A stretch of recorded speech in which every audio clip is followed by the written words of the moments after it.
This is called Women's Voices. If we could turn back the hands of time to 50 years ago, there was the women's lib movement. There was marches in the streets. For women had the glue. Helen Reddy wrote, "I am woman, hear me roar," which is still an anthem today. Germaine Greer, the burning of bras. She called a spade a fucking spade. She is not afraid of anyone and is still a powerhouse today. People fear her when she speaks her mind. We had the mighty Claudia Wright, a journalist, a feminist, all rolled into one. She was one hell of a tough cookie, fought the likes of Murdoch. I wonder what her thoughts would be today of the absolute shit show we find ourselves in. I reckon she'd be on that front line of let women speak. When I cast my mind back, these women paved our way forward. They stood out from the crowd. Their voices were strong and true and to be reckoned with. When only men got the big gigs and the dollars to match. Women were delegated to late Sunday, pre-recorded of course, never live television. Men got their sport promoted and the money splashed about, televised and had the big followings. Women would have to create our own. Women would have to work harder to get the big jobs. Was this the start of what we see today? Men can't beat them, gotta join them. Men infiltrating women's only sports because they can. Men entering Miss Universe pageants and winning it. Men can enter women's only sacred spaces because they identify as a woman today. Women not allowed to question. I find this extremely unsafe, especially for our young girls. But what would I know? Have women become so powerful that we needed to be brought down a peg or two? Have we got anyone to fill their shoes today? 3 come to mind. I'm sure there's more. Jacinta Nampijinpa Price, Moira Deeming and Monica Smith.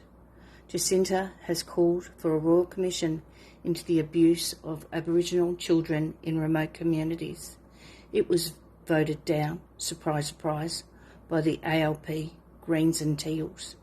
She was a strong advocate in the no vote to the voice to Parliament. Meanwhile, abuse goes on in Aboriginal communities.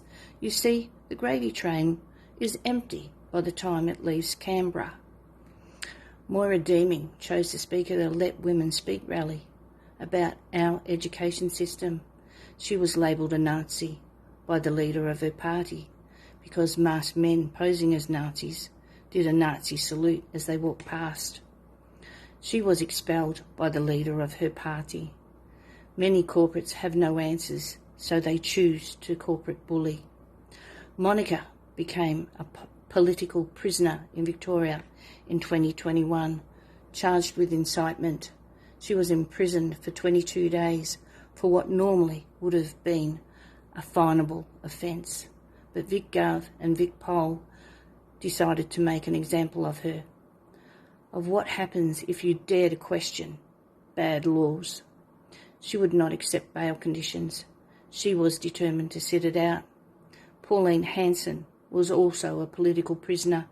I remember Bronwyn Bishop saying, "This is Australia. We do not have political prisoners here." Well, here's 2 examples. So what happened with Monica?